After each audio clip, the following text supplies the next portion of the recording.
on the bag. So another run added for Orleans.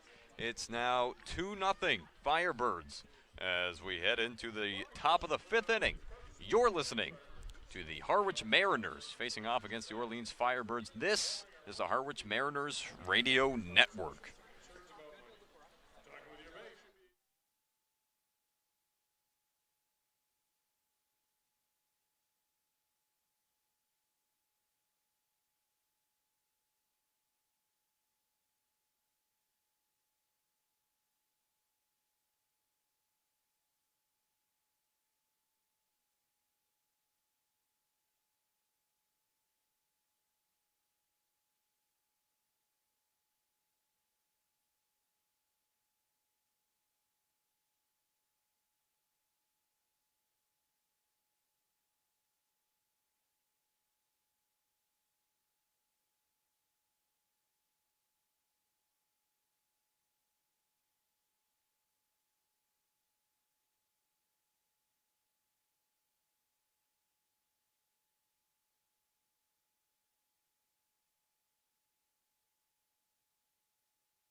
Welcome back now, top of the 5th inning. For sales and rentals of Caterpillar machinery, generators, and marine engines, visit MiltonCat.com, your area cat dealer. Milton Cat, the Cape and Islands Caterpillar dealer, is proud to be a sponsor of today's game. New pitcher on the mound for the Firebirds. It's going to be the righty, number 32, Michael Polk, from one Bulldog to another. Polk this season for the Bulldogs, 19 and a third innings pitched, gave up 18 hits, 8 runs, 4 of which were earned, walked 17, struck out 23. As we take a look now at the day for the pitcher Cannon, 4 innings, 4 scoreless innings for Cannon. As pitched, only gave up 1 hit as well, or 2 hits as well. Pardon me, my live stats behind here. 4 scoreless innings, gave up 2 hits, 2 hits, my goodness. And no runs, just no runs, 1 walk. He did hit 2 batters. Altogether, an impressive piece of work from Cannon as we now look to see what it is that this new pitcher Polk can bring for the Firebirds. Yeah, Polk was really strong. He didn't give up a run through his first 12 outings out of the bullpen for the University of Georgia. He's struggled with command at times, though. He's walked 17 batters in 19 and a third innings pitched. So I wonder if the Mariners will try a little bit of a patient approach here and try to get these base runners on.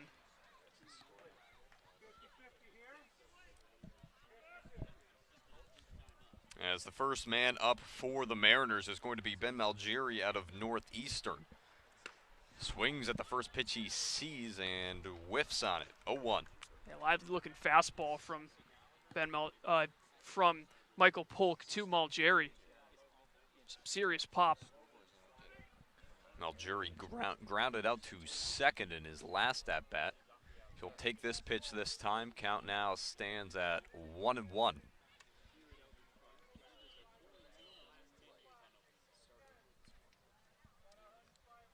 Malgeri, he's been on a bit of a journey in his collegiate baseball career. Takes another pitch outside. It's 2-1. Started off at Holy Cross back in 2019, then transferred to New Mexico Junior College in 2020, then transferred to Northeastern for 2021 and becomes the standout that he was this past year.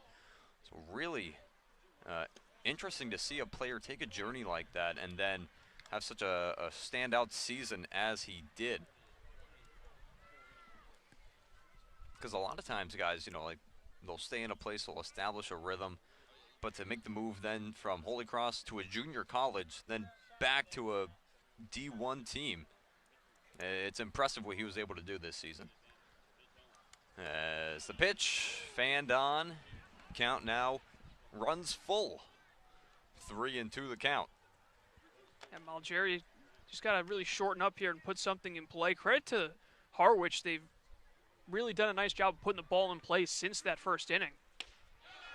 Pitch gets in there, got him looking. Down goes Malgeri. First batter seen by Polk. First strikeout of the appearance. So with one down, this will bring up Nick Lucky. Yeah, Malgeri there, obviously not expecting the heater once he got it. Right at the knees, it's too late, it was already by him. Yeah, nice job by Polk to change it up during that at-bat. As Polk delivers. Pitch inside, having to bounce back off of that one is Lucky. This is the third time through the lineup. Lucky struck out swinging to open up the game and then got hit by a pitch in his last at-bat in the third. Got as far as third base. Did not come around to score. The Mariners have left a couple on as this ball's hit opposite field, and that's going to be caught. A good piece of contact from Lucky. Underneath it, though, Connor Cox out in left. Yeah, really jumped off the bat and started carrying. Only 300 feet down the left field line. Couldn't quite get all of it. I think he might have gotten it off the end of the bat. Didn't sound too flush. So a good start from Polk out of the bullpen here. And with his collegiate teammate Cannon not going the full 5 innings, he's put himself in a position to pick up a victory if the score holds. Polk, the delivery. Thought about swinging on it. Corey Acton thought better as that ball ended up down in the dirt. Mariners have left 5 on base so far this game, 1 in each of the innings except for 2 back in the third. And runners have been on second in a majority of these situations in scoring position as another pitch misses the zone, a 2-0 count here. And nobody in scoring position, nobody on even right now for the Mariners. But they're having a tough time generating hits when they have the opportunity. It doesn't help. These situations have largely all been with 2 outs. The pitch, chopped back, foul. Wild, wild end at Red Wilson Field as after Brewster extending their lead to 2 in the top of the 9th, the YD Red Sox respond with 2 of their own, and that game ends in a tie. 5-5 the final. So those teams will start the season 0-0-1. And you'll see that as the 2-1 pitch misses down low, puts it to 3-1. You'll see that at the Cape this season as you have innings limits, you have some fields without lights. Yep, Red Wilson being one of them. You have fields that games will be called due to fog even, so going to be some situations perhaps that these players aren't exactly used to ending games. A called strike pushes the count full here to Corey Acton. Tyler Henry and I had one of those fog games in Wareham back in 2019. I think it made it to about the 6th inning before they decided that fog wasn't going away anytime soon, so they called it. Pitch well inside, having to take a step back was Acton, and he will take a step towards first. So 2 outs, a runner on here for the Mariners. They've gotten people on in each inning. They're having success in that regard, but as I mentioned, not able to string together too many hits once you have these runners on.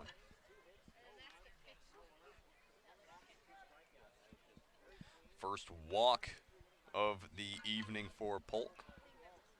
He now faces off against Brock Wilkin, third baseman from Wake Forest, hit by a pitch in his last at-bat. Check over to first to keep the runner Acton pinned to the bag. Wilkin, one of the few Mariners with a hit, had a hit with 2 outs back in the first inning. Cade Beloso, the only other Mariner with a hit so far in this one.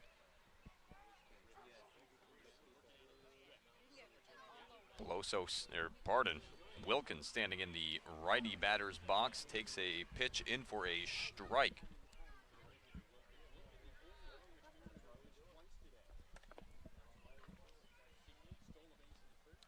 That's the first pitch he sees. It's an 0-1 count.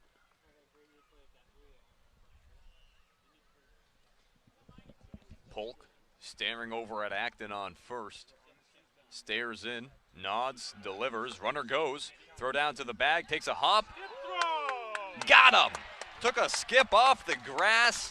The shortstop, Sprinkle, says, don't worry, I got it. Applies the tag, ends the inning as down goes Acton trying to steal. So only 3 at-bats in the inning. Brock Wilkin will lead off the 6th inning for the Mariners, but we move now to the bottom of the 5th. It's Orleans 2, Harwich nothing. You're listening to the Harwich Mariners Radio Network.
Back with you now. We move to the bottom of the 6th inning. A new slinger on the mound for the Mariners. It's going to be Dalton Smith, the lefty out of Georgia Tech. The day for Sinicola looked like this. Pitched 4 complete innings, gave up 3 hits, 2 runs, both of which were earned. Walked 2 and struck out 4. And the first pitch from the lefty finds its way in for a strike. 0-1 the count. Working quickly.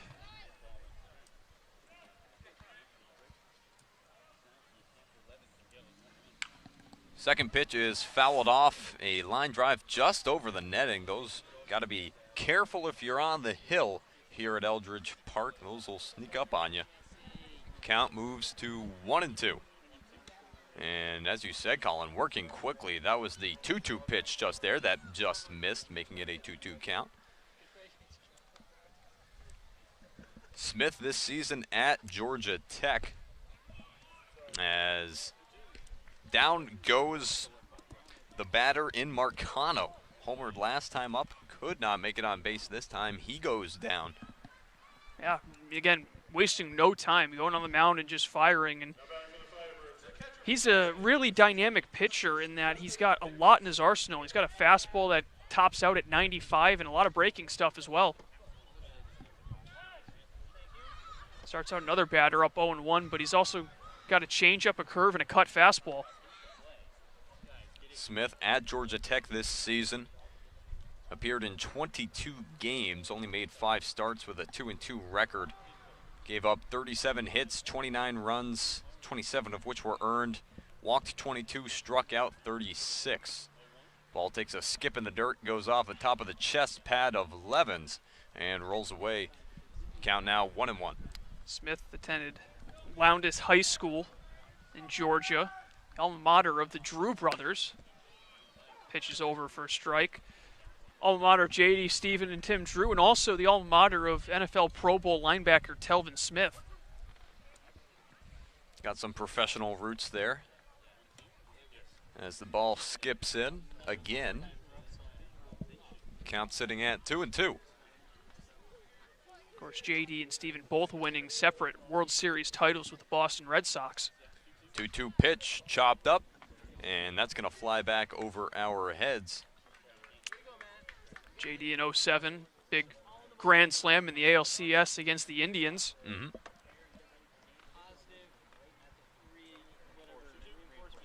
2-2 pitch in the dirt, that runs the count full. Each of these balls in the count so far have all skipped in, reaching the plate well before as is Smith here for Harwich trying to get it under control. Ball finds its way just underneath the zone, missing down low. Making his way over to first is going to be the catcher, Mickness.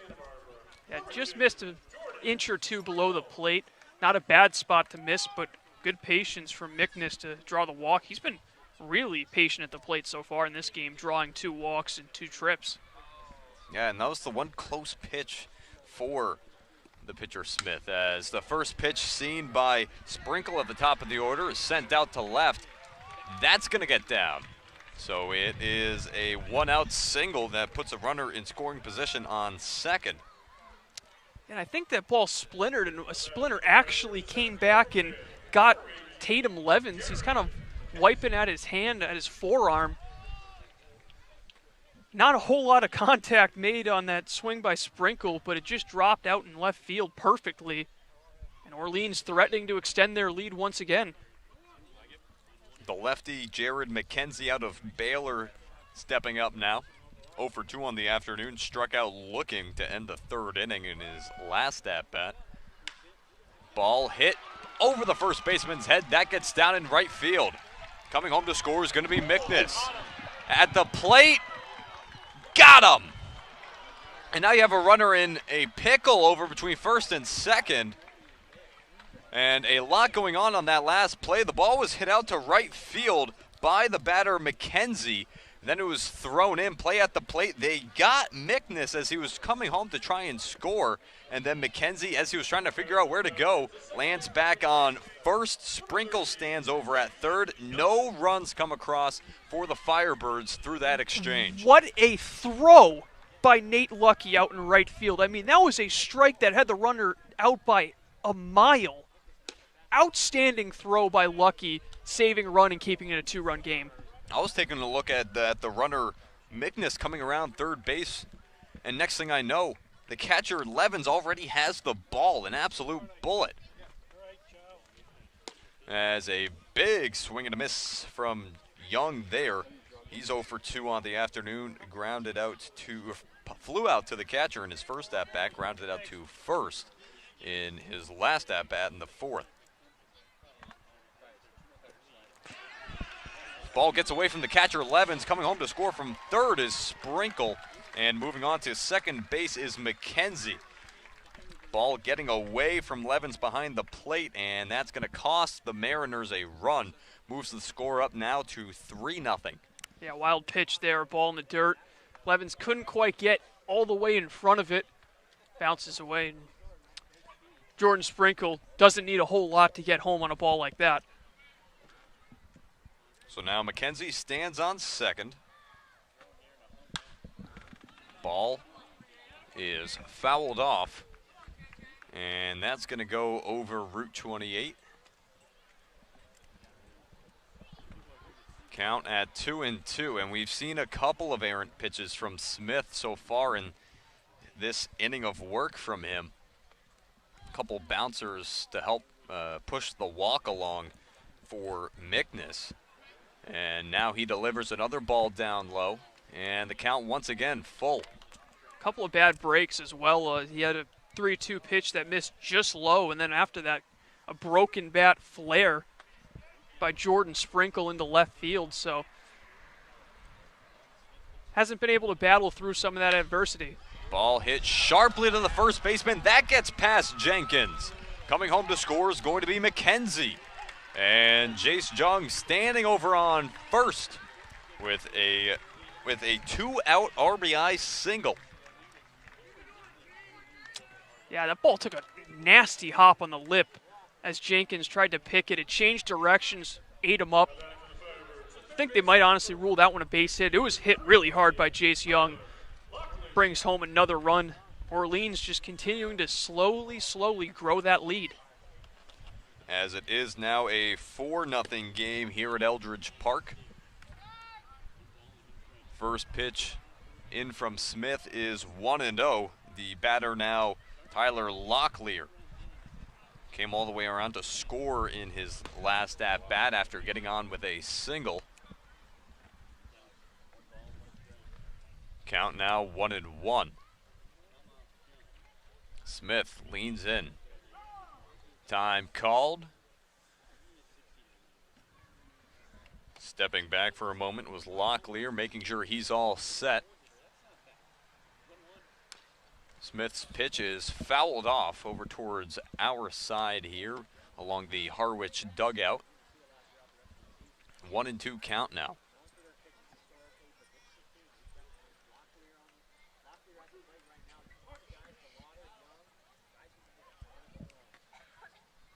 The pitch misses down low, 2-2. And the story continues in this inning here for Smith. Everything that's missing, it is down in the dirt, and it is read easily by these Firebirds. We're not seeing a lot of attempts to dig at these. That pitch does find the zone, got him looking. That's going to end the inning. So the second strikeout of the inning puts away Tyler Locklear to end it. But damage was done by the Firebirds. They scored 2. Jordan Sprinkle and Jared McKenzie coming across to score. They make it a 4-0 game here as we head towards the top of the 6th inning. It's 4-0 Orleans over the Mariners. You're listening to the Harwich Mariners Radio Network.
Welcome back. Top of the 6th inning here at Eldridge Park. The Mariners in a bit of a hole here, down 4-0. It's going to be the third spot batter, Brock Wilkin, also the third baseman. We'll see him leading off, then Andrew Jenkins and Aaron McKeithen also due up in this next inning for the Mariners. And Michael Polk back out there for his second inning of work, and just like his Georgia teammate, Jonathan Cannon, getting some outstanding defense from his Firebirds teammates.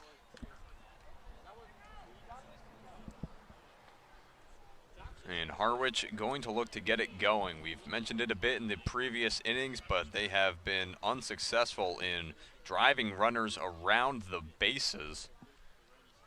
They've left 5 runners on in this game, 6 actually.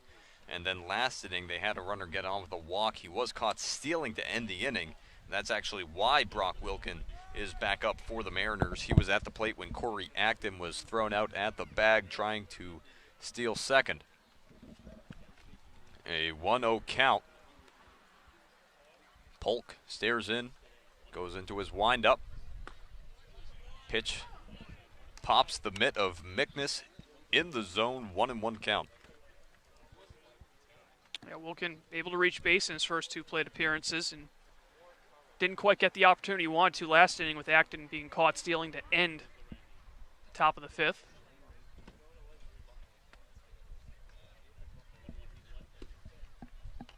Pitch pops out of the glove of the catcher, Mickness. It does find its way into the strike zone, though. So the count now at 1-2. Some time called here as Mickness goes over, picks up the ball, gives it to the umpire, and now he's making his way out to the mound to have a bit of a conversation here with his pitcher in Polk. Another game that went final in the Cape League. Katuitt starting off 1-0. Wareham was able to get a couple of runs, but it's all they would get. They fall 8-5 to the Kettleers at Lowell Park. Meanwhile, Falmouth clinging to a 7-6 lead over the Chatham Anglers in the bottom of the 8th inning.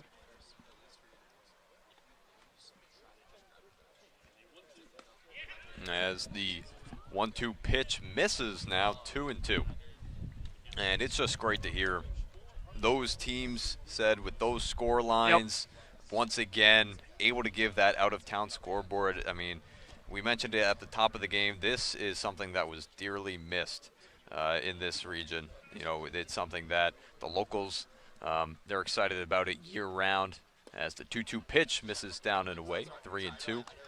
And these players as well, you know, it's tough to have an off year or a gap year, so to speak, when you're an athlete because you're only getting older. You know, these teams value older guys a bit less than they do the younger guys because you want to have somebody in your farm system as long as possible. As in there for a strike, he thought he had the walk. Brock Wilkin threw his bat back and then went and chased after it as he is now heading towards the dugout.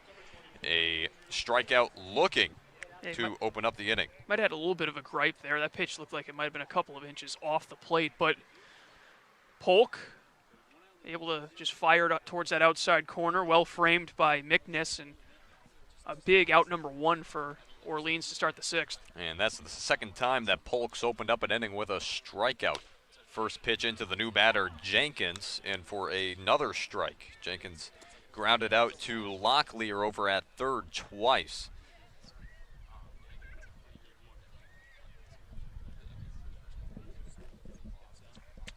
Wind starting to pick up. Yeah, blowing in from right field. Center field, that right center field area. Ball cracked on the ground over towards the shortstop, picked up by Sprinkle. Throw on to first, he got him. Nice throw from Sprinkle as he's able to record the out. 2 down now in the top of the 6th. I mean, Tim, in a limited sample size so far, this Orleans team is just really complete on both sides of the ball. Another outstanding play over at short by Sprinkle. They've been really patient at the plate on top of that.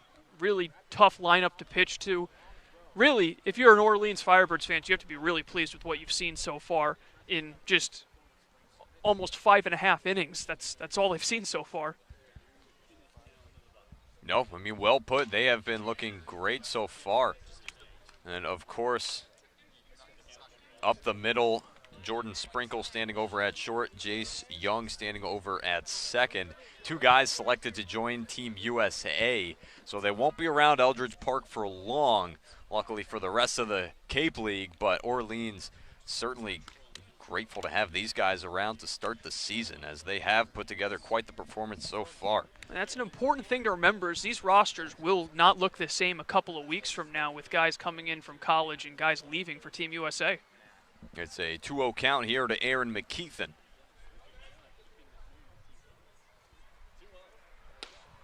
Pitch in for a strike, 2-1. We know Harwich is expecting a couple of big names, most notably from University of Tennessee, Drew Gilbert, ton of power, as well as his teammate Jordan Beck.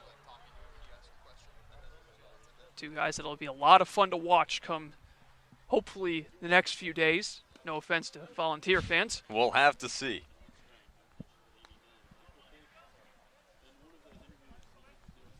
It's a 3-1 count now here to McKeithen. He's grounded out to third and short in both of his at-bats today. Only 2 hits on the afternoon, on the evening, again, I should say, for the Mariners. It's been a bit of a frustrating outing at the plate so far. Ball misses, and able to draw the walk is McKeithen. So once again, with 2 outs, Mariners have a runner aboard. And that's Polk's weakness sometimes. He can be prone to getting a little bit wild. That time he couldn't find the plate late in the at-bat. McKeithen showing that good patience. And this stage in the game, down 4 runs, this is exactly what Harwich needs. Just start getting guys on base any way you can. The hits will come. You can just put guys in scoring position and claw your way back into this game. There's still plenty of time. This is the 4th time in 6 innings that the Mariners have gotten a runner on after the first 2 batters were retired. As the first pitch into the new batter, Tatum Levens, is in for a strike. 0-1 count. Yeah, the 2-out hitting in this game by Harwich has been outstanding, but problem is you got 2 outs. No room for error.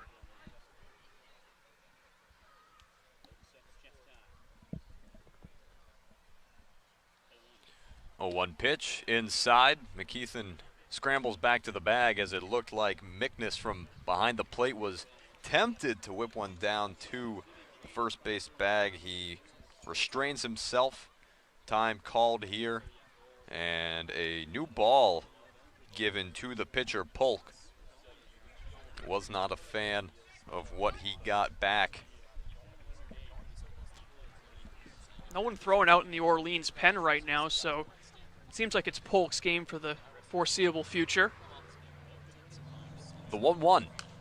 Sliced up and just avoiding a car over on Route 28. That is one of the more dangerous spots probably on the Cape. I mean, you're driving by, sure, you might know there's a baseball park right nearby, but for you to be in the exact wrong place at the exact wrong time, I mean, that's going to ruin your day.